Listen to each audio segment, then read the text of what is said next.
crazy enough, Agita, we're seeing more Dravens today despite the lower day one representation. What's up with that? Feel like it's just whatever's going really well into the matches right now. But as you said, we saw a lot less of it last week. Last week did feel very much where they were just trying to give us something that wasn't just a Draven day, whereas day one of the first regional was the Draven day.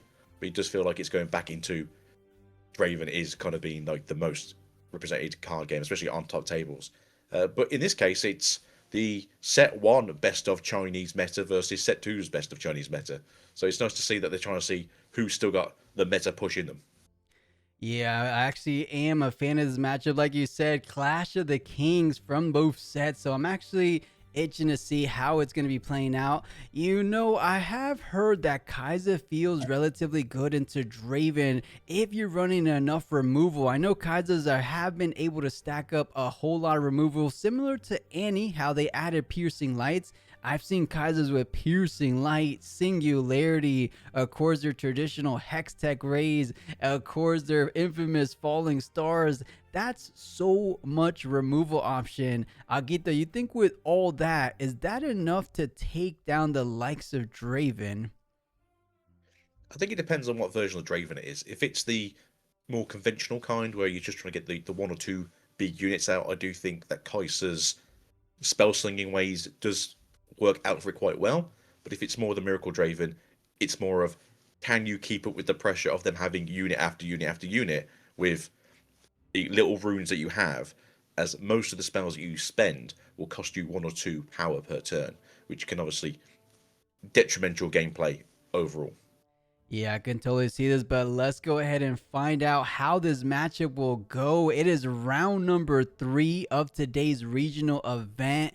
Who's going to be coming out on top for at least the very first game of this round 5? It looks like Draven will be starting things off on the play.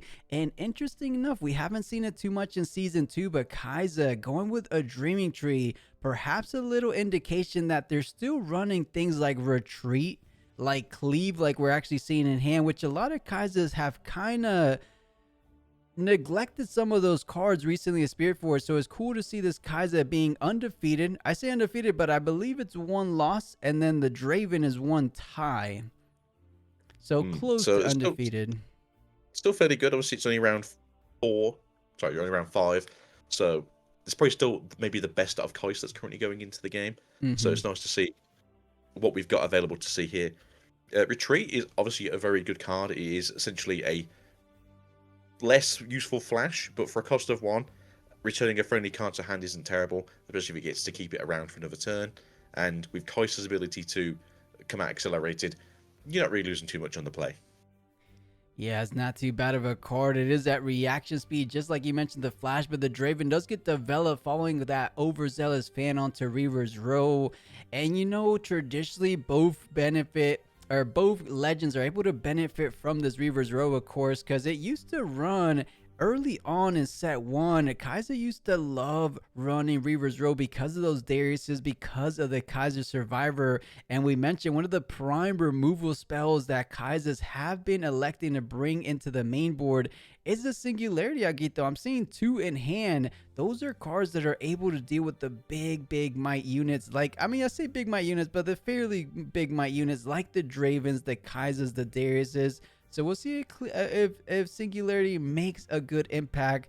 How do you feel about that card in general in this matchup? I feel like Singularity is the perfect power level for Might Destruction against Draven. Generally, you're playing Darius's, you're playing Draven, a 4 Might and a 5 Might unit. I don't think traditional Draven is playing anything really bigger than a 6, so it makes sense that you're always going to be taking 2 units with you per cast. Mm-hmm. Generally, Singularity is a very good card, in my opinion. I see a lot of blue decks wanting to use this if they've got the space for it. You But as you've know, also seen, they do have Retreat in hand. But like we said earlier, Falling Stars are also very good. Piercing Lights are also very good for getting rid of some of that back row peskiness that they would just want to sit at the back with. Honestly, yeah, the thing that I think the only way that Kaiser's being held back is against the likes of Aurelia. Ever since the errata came out, allowing things like Not So Fast to counter or easily counter things like the Falling Star, Kathy, and Rain, it definitely feels like Kaiser took a hit. But I think against the Draven matchups, it didn't really change anything. And that's, like I said, is the only reason we don't see as many Kaisers as we should be seeing towards the top. But can T-Star 79 change everyone's opinion? Because last regional, it was very underrepresented. I believe there wasn't a single Kaiser in Top Cut. Do you remember if there was, Agito? But my memory believes there wasn't. No, Isa didn't get to top cut us as well. I think it was the thing that we both. Well, I think when we had the little chat in between the games, we all agreed it Hmm. was a very weird thing to see. As the following week, I think Kaiser made it through at least with a couple of units. Yeah, the first So and the it's very first regional strange. it did. So yeah, very interesting to see because their power level is still relatively high compared to a lot of other legends. She wasn't just the queen of the meta for no reason, and she actually did get some great card additions in Spirit Forge, like the Falling Light, the Piercing Lights. So we'll see. We'll see how this ends up playing out. But so far, so good for Draven, going up 2 points and can even go to 3 unless he wants to play a little bit more patiently, because you do kind of leave your Draven champ exposed. But honestly, against the likes of Kaiser, you're exposed wherever you are, the battlefield, the base. So perhaps you don't feel too confident, but it leaves it in the base nonetheless. Yeah, you're 2 points up. It's a good position to be in on the play. And as you said, you're not really safe from Kaiser, as those spells do kind of pick where they want to be activated. Battlefield, base, uh, one day eventually from hand, right? Just looking at Mr. Leroy's charts for us in the original regional 2 weeks ago, there was a Kaiser in top 16. Nice. I do remember that actually. Yeah. So it did make a good push. It's just interesting to see regional by regional. It almost seems to vary so much in these mid to high tier legends, like from Fiora down to Ezreal to Kaiser and so on and so forth. There's big differences regional to regional. So I'm wondering, when all said and done, what kind of bigger picture is going to be painted.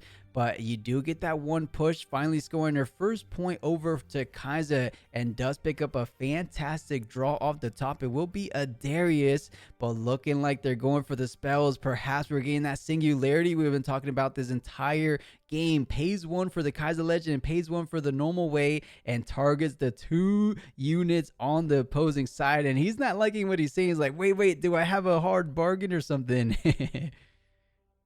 No, it's unfortunate to see it, right? But like we said, you got to try and clear that board a little bit more. They're still up 2 points. They will have a unit still left in the base, so it's not the worst situation for Draven to be in. But again, as the Kaiser, you need to push back on it. And just to go back to what we were saying about last week, we had one Kaiser in top 64, but they failed at that hurdle and was no more in top 32. And then Okay. to put the chat, yes, AI or AL is a team in China that we do see quite a lot of. It does seem to be a very large team, but it's nice to see that there is an actual team forming around the Riftbound tournaments.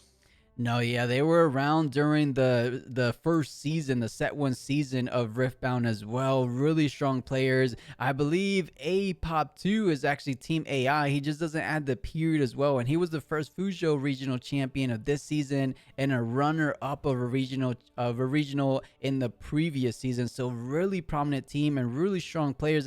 Obviously being in the team, you get to play test among yourselves. But let's see what he has in mind. This is interesting. Pushing in a treasure hunter with a single might versus the Kaiser. I would imagine he's trying to invest a repeated blood rush, is what I'm thinking. What else could he have? Something like a spinning axe to simply tie? I'm wondering, he was trying to, he might just be trying to get himself an extra treasure just to make it a bit easier for next turn.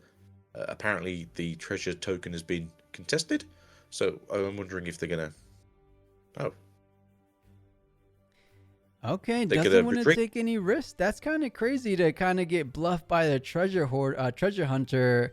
I don't know. Would you have taken a bit of a risk there and just held it down, or are you retreating there? I would have probably let them waste a card because you can always reaction after they've played their cards. Yeah, I love that. I mean, I get the benefit. You do have Dreaming Tree, so he wanted the +1 draw, but I love what you're saying. Bait out a little bit more. It was their priority, but maybe they did pass priority. But if they pass priority, then you pass priority, and then it trades evenly. And then if they had something after that, then you retreat. So yeah, you're absolutely right. He should have probably baited off a single card, because Treasure Hunter not only would have died, but you're not gonna allow Draven to draw because of that combat win. But here we go, accelerated onto the Yordle. Looks like Yordle will be benefiting from that Reaver's Row, but that's a double draw for Draven. This is where things get a little out of hand. And now Gito, did he draw twice? There he goes. I was about to say, he might have missed that draw. No, he's going for the double draw. But as obviously on Reaver's Row, it's a little bit less scary for the Kaiser to just go, no, I'm going to move my unit back. You know, it's fine as it is. And again, because Draven's generally playing cards, besides the spinning axes and the long swords, if they do still play the long swords, is generally an assault-based might gain. So not too scary to get a cleave on the face on the following turn. Oh, and we're seeing a little bit of a clarifying note from chat. He was retreating as reaction speed to the movement trigger instead of the combat being initiated, which makes sense because you do have to react to it during the movement to not allow him to draw one or win a combat at that. So that does make somewhat sense that does go on the chain, allowing for a reaction to overtake it. So it makes a little bit more sense. You're neglecting him a draw. And at the end of the day, you wanted to retreat it anyway. So it's like kind of you take one in hand or you give him one in hand. So essentially the same amount of cards almost, because he kept one in hand. But I guess digging through the deck is a little bit more valuable for a Draven player.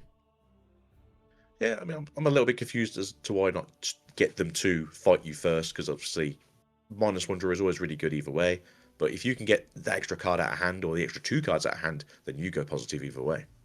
Oh yeah, and what's positive either way is the singularity number 2 coming down, incurring a whole lot of value for this Kaiser player. That is 4 units taken down, and you know Draven loves to have powerful units in the back line, but Kaiser in complete control, not too ahead in terms of points of course, but feeling pretty good on board. Has to establish one more unit and feeling rather decent, because look at that hand advantage looking solid. There's a Watcher. I'm seeing a Falling Star, another Kaiser Survivor I want to say, but a classic staple in what old school Kaiser decks used to bring is the Ravenbloom Student. I haven't seen too many. This might not be your set 2 mech variant, right? I haven't seen too many of those cards. So no, I haven't seen the mech variant popping up just yet. Maybe at the sideboard, so that way you don't just meld into the removal of the little ones. Maybe you trick them into putting Gus in the main deck from the side deck, and you get around it that way. But no, if this Kaiser is playing more spells, it makes more sense to get the student out. I don't know if you guys have the same thing with TCG Player, but we have Card Market over here in Europe, and they will do the most sold cards of card games on a Sunday. And I think this was like the most sold card for like 3 weeks in a row. I bet it was. Kaiser was the MVP of set 1, and Ravenbloom was a very valuable card in that strategy, of course. So yeah, I am no surprise to that. Ravenbloom used to be regarded as the best 2-drop to play, and then set 2 came around, and the other 2-drop we're seeing on the screen right here right now is Treasure Hunter. Kind of took her shine a little bit away, but let's see what Draven hits off the top. Stack deck getting deployed out. That's an Edge of Night, a spinning axe, and something in the middle we didn't get to catch wind of just yet, but 2 solid equipments. Either or, it looks like a unit, or can you make of what that middle one is? So it looks like a Treasure Hunter with it being a 1 might unit for 2. Okay. So yeah, they're not too worried about units. They've got quite a few in hand, so it's not as though they're hunting for units. They did take the Edge of Night in the end, although I probably would have gone for more of a spinning axes. I know it can obviously be a bit more reluctant against a matchup where you could die on the draw, but I do feel like having the more power sitting on a unit is probably a little bit more emptive than anything else. Yeah, I think it would have been nice either way, but the Darius does come in and does enter ready because of being a second card, and Yordle getting somewhat value staying in the match for a little bit longer than he should without that Reaver's Row, but at the same time, Draven gets the conquer, Draven gets the draw, going up to 6 total points. Doesn't feel all that great for the Kaiser player. Yes, you're kind of diminishing its resources in terms of units on the board, but at one point, all Draven has to do is double conquer. Is there a world where it's a little too late, Aguito? Or you think this is a world where Kaiser's starting to stabilize in a sense? I think they're in a really good position right now, as they've got 10 ruins next turn. They've got the student on the field. We did see the falling stars in hand, so you can get rid of the treasure hunter in the one field, do 3 damage to the Darius in the other field, move both units out, and then just look to trade maybe, because you're in a better position here. We also know that there's more units in the hand for Kaiser, so they could do the fallen star and then go into the Watcher, and then put themselves at 4 points, looking to just essentially slow down the game for the Draven, as they're the one who needs to now catch up on terms of units, because as we've seen, every time there's been a unit in the field, Kaiser the following turn has generally removed it. Yeah, as we were speaking about earlier at the top of this game, removal is the name of the game for Kaiser, just having so much available resources in terms of removal. And it's been making a world of difference in the matchup. And speak of the devil, the falling star getting double targeted onto Darius. Edge and Knight will be keeping them alive by a single point. 7 is going to be the neighborhood of that might total. So 6 damage only. But Ravenloom does go up to 1. But now if Watcher comes down, it would still die, no? Well, I think they're just going to do the double falling star, so we can get rid of both battlefields. Okay. And then you can conquer both, so you go to 5.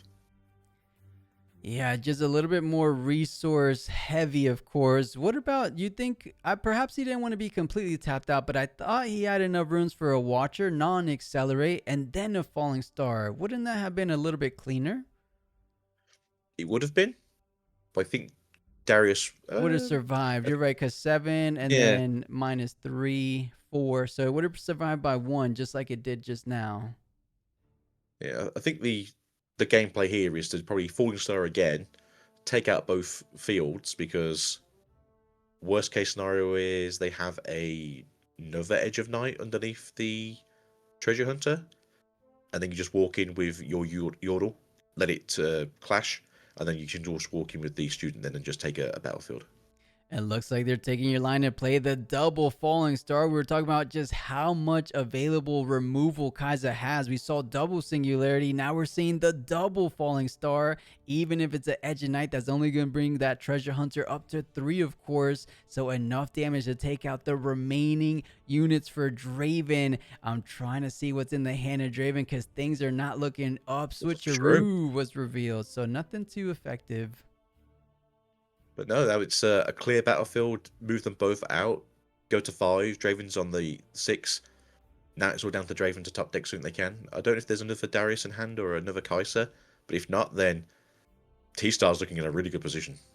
I think so as well. And even if it is a Kaiser accelerated or a Darius, you just don't have enough rooms to develop both of them out on the same turn. If you can Kaiser accelerate into a Darius being 10 runes total, then I think Draven feeling in an okay position, but it's still tough. I mean, 2, 4, 6, 7 going up to 9. So he's 1 rune shy because there's some play, especially with at least an Edge of Night. So Draven would be swinging in for 7. Kaiser would be swinging in for 6. So both of those feeling decent, especially considering the fact that Kaiser's completely tapped out. But I don't think she's too worried. Like you said earlier, that at the start of the play, she was in a decent position. What do we feel about her dominant position right now? This is looking really good for Kaiser, I want to say. It really does look like it's down to Draven what they've pulled. I think they just pulled a Piercing Light, so they can remove at least 1 battlefield into the back. So it's not the worst case scenario for Draven here. But again, it is Draven's game to sort of look, oh, a Mind Splitter. Okay, I'm down for a Mind Splitter too. Let's see that hand. Yeah, it looks like great options. The Sentry, you know what? And BMU even said it in the chat. Is this Kaiser even running any Spiritforged cards? This just looks like the tried and true traditional Kaiser we've all come to know out of set 1, because we see the Raven Blooms, we see the Falling Stars, we see the Watchful Sentries. Have we seen a single set 2 card? So far, I think we have, no. So it's a case of, are they in the side deck, or have we just not dug deep enough? And I think we're about 15 cards in already.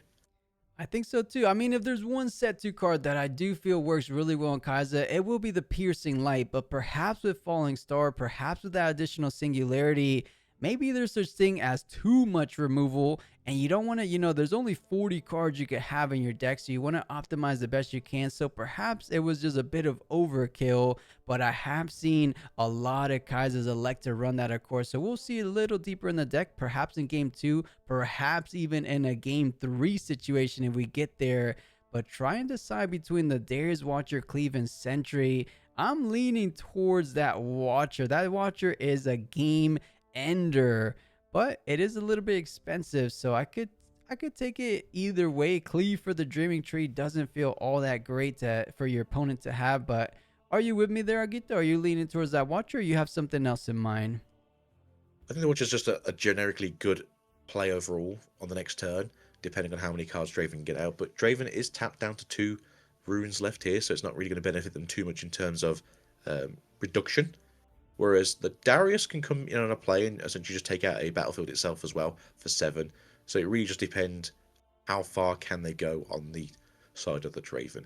But again, I think it is Draven's game to lose. Right. I believe so. Surprising enough, we never say that enough, honestly. And he is at 6, which Dravens love to be, but they love to be at 6 point with a couple more units than just a singular unit on the battlefield, or on the board, I should say, in general. And taking a look at the hand, I'm not seeing too many other options. There's a Ride the Wind to push in that Mind Splitter, but then you're completely tapped out. That's just a little bit of an overextension, allowing Kaiser to clean things up even cleaner than they've been doing this game. So I agree with you, Agito. I think this is Draven's game to lose. Kaiser might be earning herself a nice little early game 1 victory. But I'm surprised Draven is taking his sweet time on the decision, and the size on the Darius, fair enough, because that's also a very impactful card. So Kaiser's not running any combo game tricks this turn, so they can only go to 7 a maximum. But as you did say, there is the Ride the Wind in the hand, which means that depending on how they build these battlefields, there's a good chance that the Mind Splitter can just walk in, take 1 battlefield, go to 7, and then Ride the Wind over to the second battlefield and take the game. Yeah, it was a little bit of a risk. So now T-Star going up to 7 points. It's still a little bit dicey though, because we're talking about a Draven at 6 points. They have 2 units to be able to split the attacks into each battlefield. So you still try to mount some kind of defenses at least on one of these battlefields. I'm thinking it might very well be that Dreaming Tree where he decides to hold it down, because you just need to hold. Or honestly, are we thinking about perhaps splitting up the might rather evenly, saying take one of these battlefields, but it's very unlikely you're going to take both? I think for T-Star, he has to try and figure out like what's the likely play from a Draven. We obviously know there's a Ride the Wind. There's also, I think, a Cleave in hand. So it might be a case of put the Mind Splitter over to Dreaming Tree, Cleave, get your draw.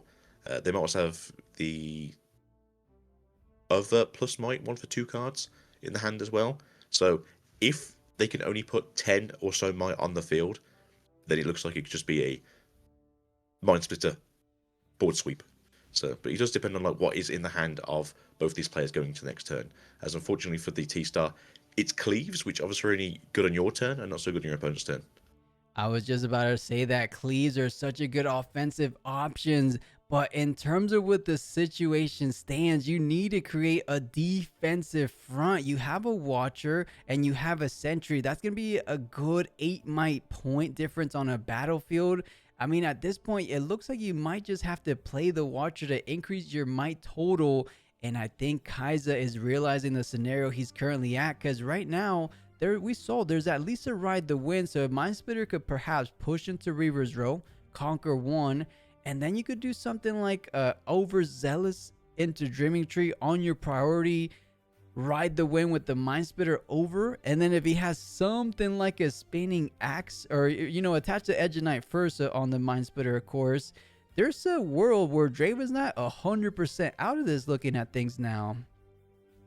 But as I said, that's it's Draven's game to lose now. So there's a good chance he can get those 2 points in the following turn. It just depends on how the Kaiser decides to build up these battlefields. It might just be worth, as a BMU has said, just stack everything on the one battlefield and then just hold for next point.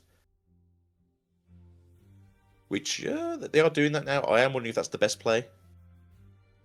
Yeah, it looks to be just stack the Reaver's Row, just hold it down with, I believe it's 7 plus the 3 or plus the 2. I mean, you can never calculate perfectly with the Raven Blooms, but you do have 2 cleaves, so that should be effectively at the minimum plus 2 might on each of those Raven Blooms, plus a 1 draw on the Dreaming Tree.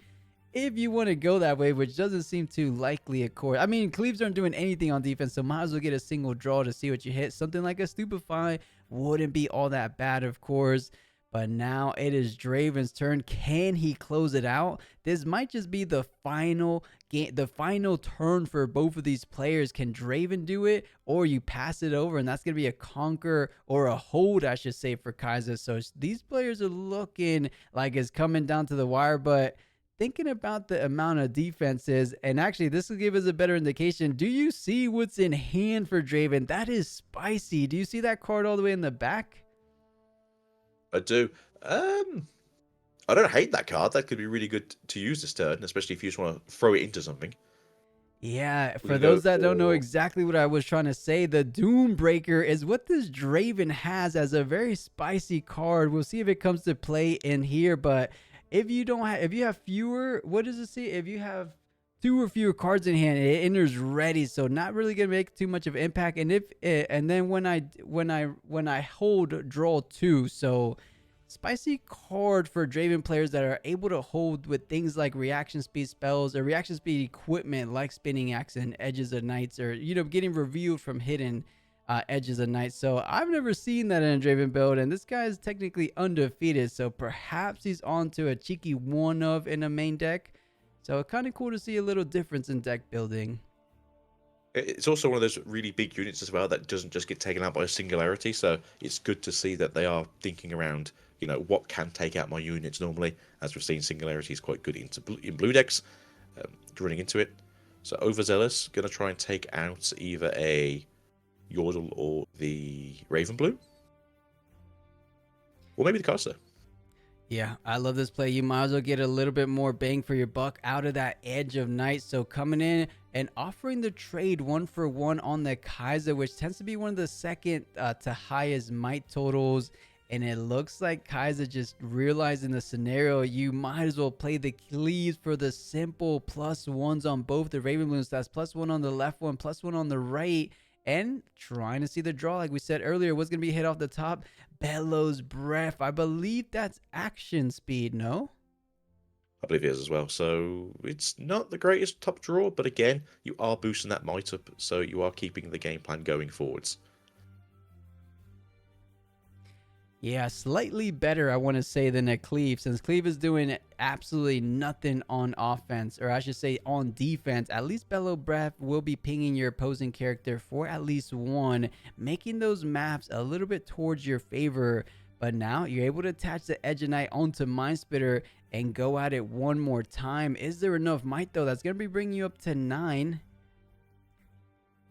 See on the side of the... Well, they can cleave again to get another +1 on both units.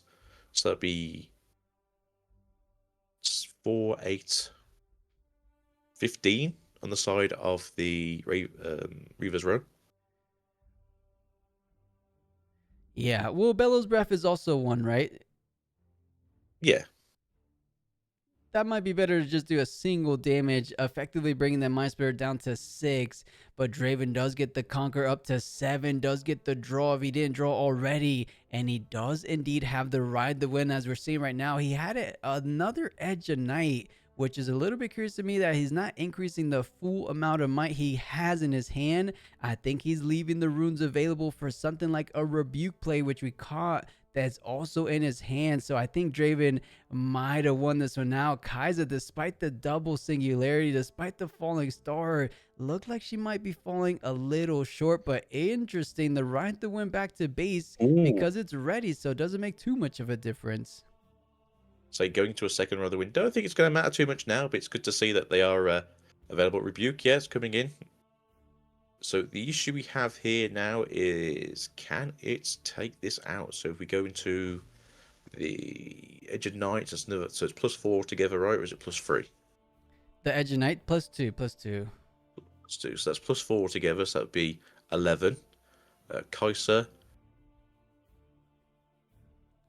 Oh, it's as good as over. The double conquer Yeah. coming out. Draven squeezing it out. We said right there in the mid game, a Draven at 6 points. No matter what situation it is, you're always feeling somewhat in control and you're liking your position. Crazy enough, because that was Draven 6 points with no units available. That was impressive. How did Draven win that back despite so much removal?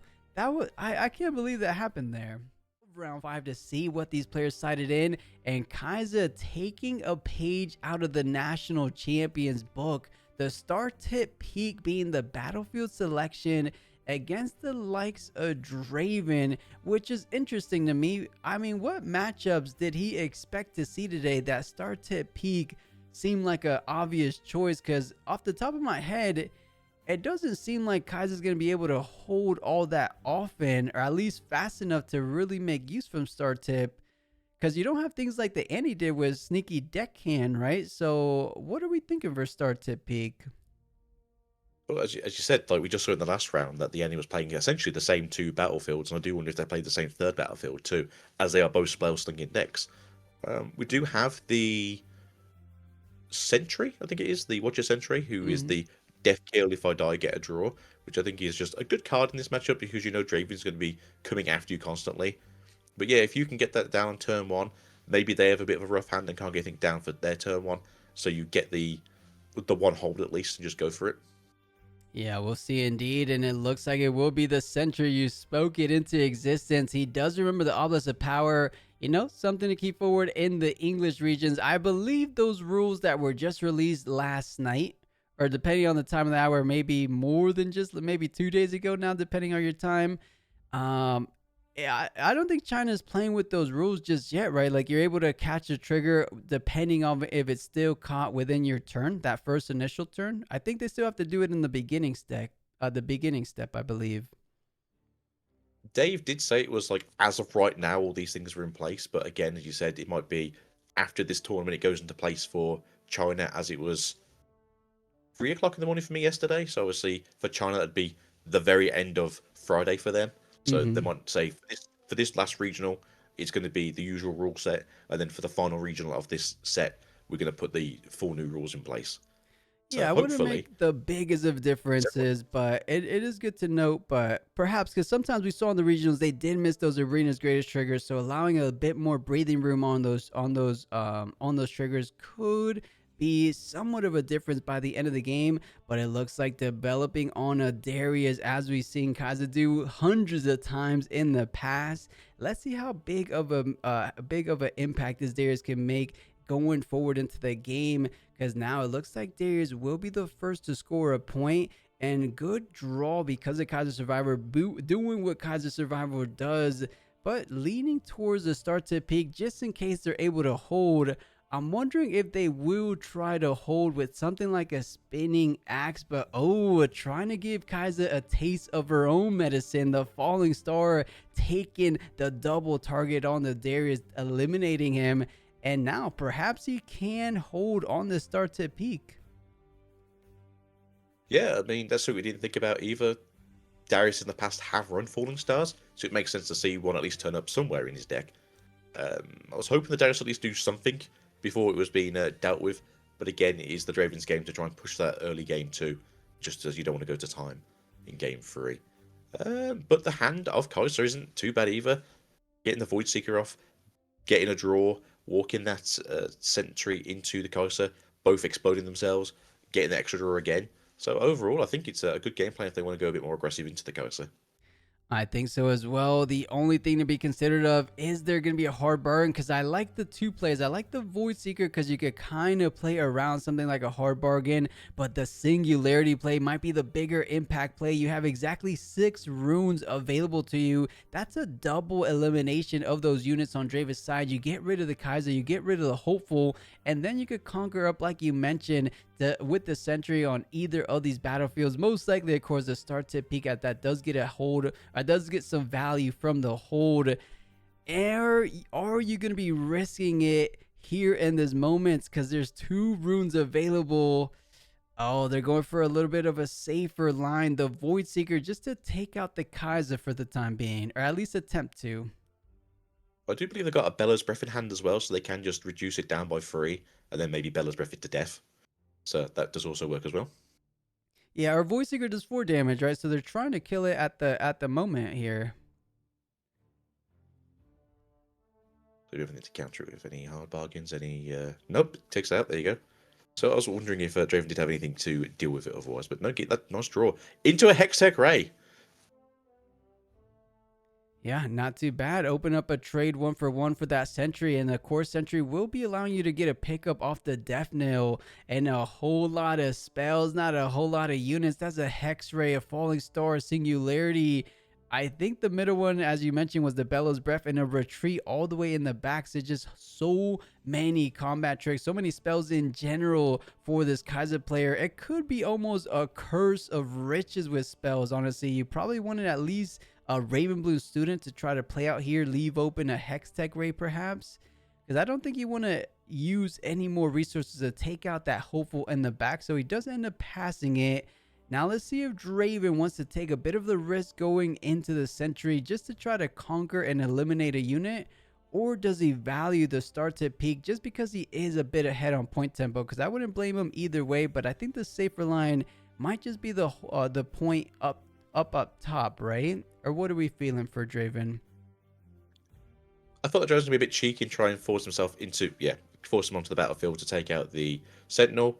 Obviously, we know there's a few cards in hand that can deal with the difference in damage here, so I can just see them essentially trading 1-for-1. I didn't see if the Draven had any Assault or Gain Might cards, so we shall see. Yeah, and from the past Dravens we've seen... go ahead. So just trying to see if there's a response from Draven for the Hextech Ray. But it might just be a straight out trade. And it looks like there will be a reaction speed quick draw coming out the Spinning Axe, increasing it up to 7 total might. So even if they were trying to do a Bellows Breath follow-up on this Hextech, you're still out of the range, even with the Sentry to back things up. That just goes to show you how strong a Spinning Axe can be, because you do 3 damage, effectively bring it down to 4 HP. The Sentry goes 1 to 3. Bellows Breath brings it down to 2. You're still surviving. So that will be a combat win. That will be a draw for the Draven. Things are slowly favoring Draven, I want to say, just because you're running out of units for Kaiser. Yes, you picked up the Poro, but what is Poro really going to be doing in this circumstance? I mean, it could be really early, though. It's just 2 to 1, of course. Yeah, I mean, it's another unit. Is it really worth getting the Kaiser out next turn just to try and push some advantage? As we've seen, they've got the Bellows Breath. They do have the Singularity in hand as well, so that would be a good way to get rid of whatever's on the field. So, yeah, I mean, that's a worthwhile play. They also have the Stupefy as well, if they just want to get extra draw off, which looks like they are. Yeah, of course, Stupefy to get the extra draw and to bring a certain unit into the range of Singularity. So going in for the 1-2 punch, Stupefy into Singularity, eliminating the board. So far so good. But the one thing about this play, yes, you kept Draven off any units for the next turn, but you also didn't get to establish any kind of board presence, as that did cost the entire runes on your turn. So it's tricky, right? Because you take the units away from your opponent, but you also didn't really progress your board state all that much, like we mentioned. So it's like a give or take. Now Draven able to kind of get the initial start of setting up their board presence first. So this is tricky. It is. I think as the Kaiser player, you are just trying to keep them off any units they can.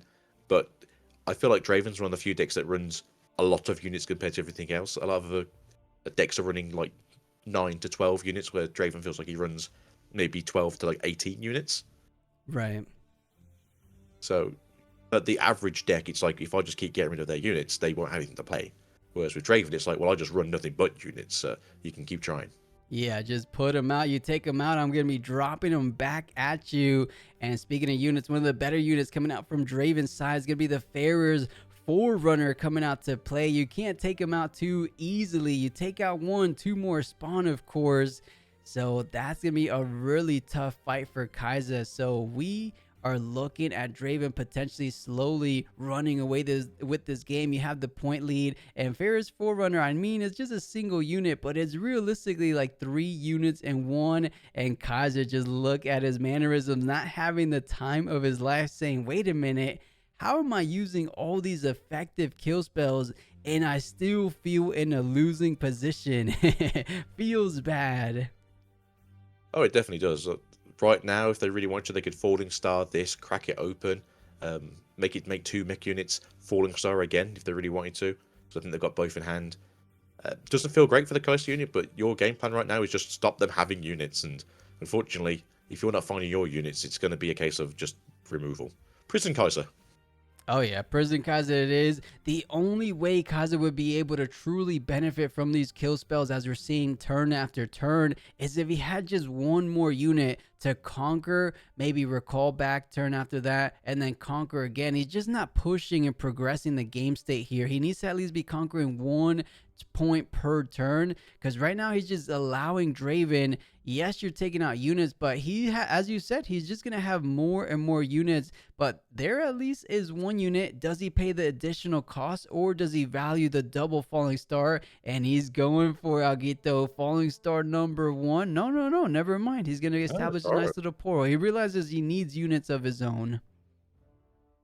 I think this is probably the best play. Just try and get something in the back. Obviously, we've seen the Draven already use the Falling Star, so wouldn't be great if we saw a second one. But the Falling Star can only get rid of 1 unit. So hopefully the Kaiser's okay for a turn. And are you saying a second Falling Star? No, I'm saying if they were to, because obviously we've seen the first one come out already. But they do have the Mind Splitter. I think this would be a good card to just see what's in the hand. Not a lot in the hand of Kaiser, but again, hand knowledge is just very powerful in any card game. Yeah, and I'm pretty sure, Aguito, he did have double Falling Star. I saw him shuffle through his hands. There's one in the back and one in the front. So something like a Mind Splitter might be completely changing out the game plan. He's shaking his head. His opponent might have just dropped the Mind Splitter. Look at that. He's saying, oh, you're just going to take one of my outs towards that Forerunner. I was hoping the double Falling Star would do the job. But now that might just be the likely target to get hit into the trash after this Mind Splitter. Yeah, totally agree. The play was originally to do the double Falling Star, I think, just to get rid of the Forerunner and then get rid of the mechs. The Mind Splitter being a top deck didn't really matter too much in terms of that for the Kaiser, but again, your hand is very weak in comparison to like what you need to do, and the game plan right now is just survive. Yeah, that's what it's feeling like right now for the Kaiser players. So it looks like it was, or what did he take out? I looked away for a slight second. Falling Star. Okay, yeah, it was a reasonable option. So only 1 Falling Star, making it just that much more difficult for the Ferris Forerunner, for the Kaiser to deal with the Ferris Forerunner, I should say. So goes up, nice and easy conquer on the start to peak. And if it does fall, you do get those 2 mech tokens, and you're in your basic course. So things are feeling decently good for Draven, and perhaps he's just looking to hold in general, because he's gonna be hiding either an Edge Knight or a Fighter Flight onto that battlefield as well. So we'll see. I mean, he does have 6 total might, but there's a 1 rune available. Actually, that 1 rune might not be doing anything, actually. No, you can't play really for Draven for the cost of 1. Besides maybe a stack the deck if you were trying to search a little bit deeper. For Tabletop Island, this is round 5, game 2. But yeah, again, Draven's looking in a really good position right now. They are 2 points ahead with a 6 might unit on the field with a Fight or Flight face down. Again, they can just Falling Star because they can't Fight or Flight to save it because it dies either way. And then, yeah, you get 2 mechs out of it, but they're both free might units. Kaiser can then walk into one area. The Plundering Porro can walk into the other areas that set you up for free each. So it's not the worst position to be in as Kaiser. It's just not as favorable it is for Draven. Oh, and not a fantastic hit off the top. He kind of has no such thing as a poker face, giving it all towards his opponent, realizing he doesn't have the best cards in hand. Your best hit, as you said, the Falling Star. Get rid of the Forerunner. Let him get the 2 max tokens in the back. At the minimum, you kind of reveal what the card is, but what if it is an Edge Knight and you don't even take out the Forerunner? You're having to invest the Poro on top of it. I think you take that trade though. You just need to get these units off the field and going forwards. But yeah, I think they're going to go for the Fallen Star looks of it. Do the 6 damage to the Forerunner, and as we already know, it should be a fight or flight. Yeah, if it is a fight or flight, you're not feeling that bad. Falling Star is able to target units anywhere on your board. So let's see what it is. And it will be a fight or flight. So down he goes. 2 mech tokens going to be spawning. So Poro able to conquer freely and develop out a gold token at that. But things just don't feel too awesome, I want to say, for the Kaiser player. You have the survivor, you have the Poro, but the board state is slightly favoring Draven because that might total is over your current might total. And looking at the board, or looking at your hand, I should say, you don't really have what you're used to seeing from Kaiser. Those Hextech raids we saw in game 1, there's nowhere to be found because those would take out at least a single mech token. And it looks like, does he want to accelerate the Kaiser one more time, retreat onto the survivor, and then play it out one more time for 5? I was thinking, personally, that maybe the Kaiser was going to just try move the Pyro over to the peaks, get the treasure token, get the gold token, move, and then leave the Kaiser there. And then when they walk the mechs into the other battlefield, they would just use Bellow's Breath to reduce them down to 1 might each, so the Kaiser would be a bigger unit. But I think they're just playing it safe. The easiest way for them to basically move off the battlefield, so they don't have to worry about giving Draven the extra draw power next turn. Okay, that makes sense. So just using it as a bit of a Draven counter, if you will, just not leaving it exposed, which we seem to be very beneficial for a lot of players in these regionals. You just don't want to give them any extra resources when you can help it, of course. But this does leave the room open for a double conquer on the Draven side, going up to 5. A little bit better than going up to 6, of course, if you're the Kaiser player, but that's still a double conquer. You're increasing that point disparity, going up quite a bit. 3 points up on your opponent doesn't feel good if you're Kaiser, like I said. So Draven in a driving position. Does he choose to go up at least to 5? Or I wouldn't blame him to just conquer 1 and keep things on that even point. Maybe just invest in one of those mechs, doesn't feel all that bad. Feel for the Draven that they should probably go for the 5 points, because then they know they're only a turn and a half off winning. For the Kaiser, on the other hand, they are going to be 12 ruins next turn. So if you can just throw as many spells down as you can, ramp up that Ravenbloom student, decrease the might of the Mind Splitter, just essentially take control of the situation in terms of battlefield presence. Because if you can get everything down to the lowest might possible, I think the Kaiser can come back from this. Okay. Perhaps there is a world. Just looking at the hand, it didn't seem like he had the greatest of options. A Poro, Bellow's Breath, and a retreat will be those options. So let's see what Draven has to keep in mind, because he saw his hand just a couple turns ago with Mind Splitter, so he knows at least 2 of those cards. I believe the only card he doesn't know about is the Pungeling Poro. So perhaps he could keep those in mind, as he does have his notes to his right. So sends in the mech token saying, do you at least have a Hextech Ray? But no, he's right there with you, conquering up to 5, just inching closer to that 8th point. So not too bad so far. Yeah, it's a great position for Draven to be in. They can just move out the Kaiser the following turn to take out one of the mechs, but then the other 2 units are weaker than the mechs themselves. So again, they're in a pretty good position. And with the other Zealous fan coming down now, it's a fight or flight with a body. So yeah, it's Kaiser's game to really try and bring this back. It really is. And, you know, for a moment there, I saw that Doombreaker in hand. I was like, is he going to go expend every single resource or every single ruin to just bring out the Doombreaker to try to hold? Because that's going to be holding it for 10 total might. But in hindsight, probably not the optimal play. So sends it on over to Kaiser. Does she pick off something off the top? Okay, Darius plus a 1-2 play could be a way of getting back in this game. But in this situation, it looks like you're just going to be able to conquer up to 4, of course. But Darius could... You know, I think the one thing that's really missing for Kaiser is, one, of course, a little bit more kill spells like we saw in game 1. Like 1 extra Singularity, or perhaps that extra Falling Star. I mean, she did have it, but the Mind Splitter hit it. But 2, she just doesn't have too much like defensive capabilities like we're seeing in a lot of other decks. Nothing to increase your might on defense.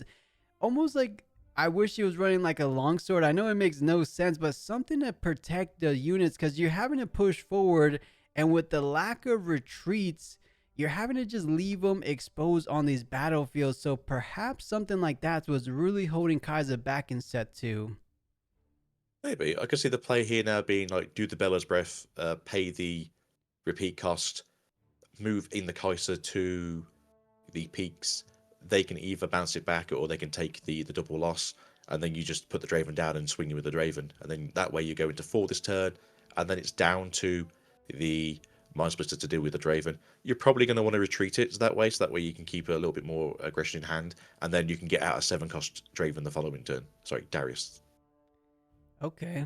And it looks like keeping it rather straightforward. The double repeated Bellows Breath to eliminate the overzealous fan, kind of neglecting that fight or flight from that start tip. So you're able to send in at the minimum the Poro over to trade 1 for 1, allowing the Kaiser to come in to at least get that 1 draw to see one more card off the top of your deck. Is it something like a Watcher for perhaps to try to close things out later on, but you're only at 2 points? Is the distance seems so vast to get there to victory, but little by little you have to make your way there. So one step at a time, Poro does trade. Does he want to go ahead and push to get an additional card? It doesn't seem all that bad. No, I think he should. I think he should try and get his points in now while he can. Again, we have a retreat in hand, so it's not the worst case scenario if it just happen to be the Mind Splitter into the card you don't want to die. And then the other field is just essentially safe to go.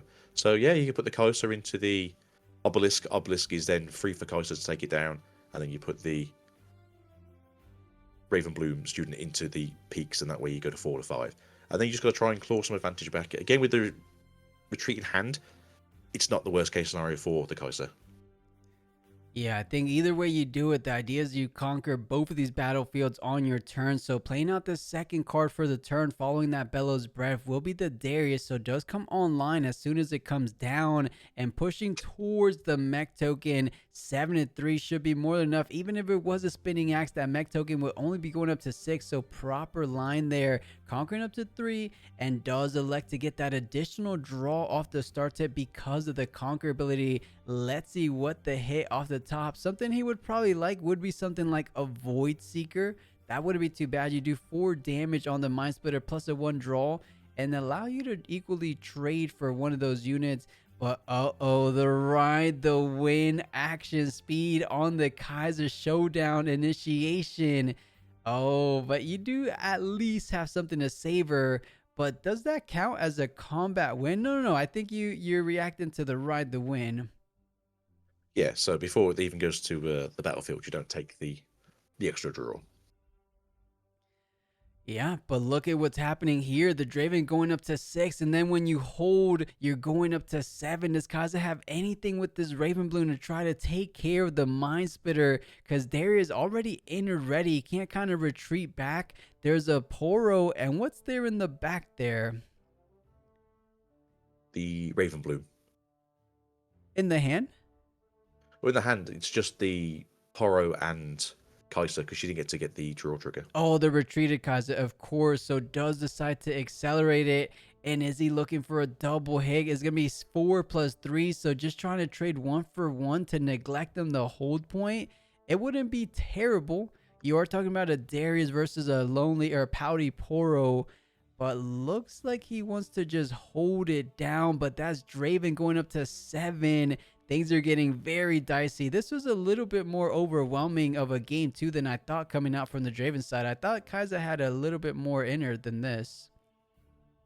Yeah, I'm not really sure what's going on here. Obviously, the Ride the Wind top deck was fantastic and essentially just turned this game around for the Draven player to make it a little bit easier for them for this turn. But again, just if they can bring out something big that's accelerated, then you're essentially just pushing through that battlefield now. Or holding. That's also fun. And here we go. We see it for the first time in this match series long. The Doombreaker making his appearance in the first Draven deck we've seen. So if he holds, he gets +2. But if he holds, he wins the game regardless. Doesn't really mind about the secondary ability of Inner Ready, as he's just trying to hold for a total of 14 might on that start to peak. So very impressive number to try to hold it down, as Kaiser running out of resources in hand economy, running out of resources in general. Yes, you could bring back the Darius, maybe play two of the cards, the only two cards you have in hand, but we're talking about 14 total might you have to take down. I believe Draven might have just closed this out with just 2 minutes in the game. You know, for just being 2 games, these guys almost felt like a best of 3 matchup. Yeah, it was very good, very backwards and forwards. What you want to see? They are retreating the Mind Splitter, so I am concerned, but we can see what's going to happen here. Obviously, next turn you have to clear the board anyway, just to try and keep the game going. But holding for 7 might without the ability to move your units around is very hard for the Kaiser. Yeah, that's actually very curious to me, because I thought all you had to do was hold down the battlefield. You took down what you made it a little easier to clear the Doombreaker. Because what does he have in mind? I mean, I would really like to take a look at the hand of Draven, because wasn't just holding the safer play? Don't you just want to win on the immediate next turn, or is there something we're missing here? What can you think about? So I am also wondering what their plan is. Maybe they're going to try and stupefy, look for a retreat, bring out the Draven again. Sorry, Darius again. So it's a 7 might unit into their 6 with um, readied. And that Stupefy coming in incredibly clutch at the perfect time, bringing that breakpoint just exactly 1 might under the Darius. So perfect opportunity to conquer. That will be a 5th point for the Kaiser. But now you have to stop a Mind Splitter. You have to stop a Poro. Actually, that retreat from the Draven might have been the kind of throw I want to say that Kaiser needed. Because in this situation, I mean, think about it, right? If he had 14 might, Darius couldn't do anything. What card was he playing around? A Singularity, Falling Star? What card could he possibly try to play around that he decided to retreat? Because I just don't see where that was a winning line, honestly. I'm assuming they thought maybe they had another Bella's Breath in hand or a Singularity, and then top deck either one or the other ones. So that way you just wipe the board. Obviously put him in a situation again. The Darius obviously would have been ready to get in that situation either way, but no, as BMU is casting our third place in the chat over there. No, very good to see this here. There is a rebuke in hand though, so this is going to be the issue for the play. Yeah, that should take care of the Forerunner. So back to hand. Darius goes down. So going into overtime, Draven will be turn 0. So you draw one for the foe conquer, if you will. So 7 can't go up to 8. So do see one more off the top. If he has something like a ride the wind, but there's a whole lot of might. That's 6 plus the 2 plus 8. And then 2 more on top of that. So 10 total might currently, without taking into account Ravenbloom, but you're completely tapped out. Besides one, the UI is saying maybe there's 1 rune available to Kaiser. Still doesn't look like it's making a difference. So 10 total might. Is there a world Draven could double conquer on his turn? It looks unlikely, but Draven is Draven for a reason. So is there something like a ride the wind? But you need a little bit more than that, don't you? Yeah, I think they got 1 or 2 Kaisers in hand, so you can just accelerate them out if that's the worst case scenario. But I don't think there's a super game plan here. I think it would just be hold that field until the following turn. You are turn 0, so you do have a little time to play around with it. Yeah, and it looks like Draven taking the page out of Kaiser's book, saying you were trying to hold this Obelisk of Power, but you were so far behind. And Kaiser understanding the situation, saying, I can't take down that big old battlefield presence.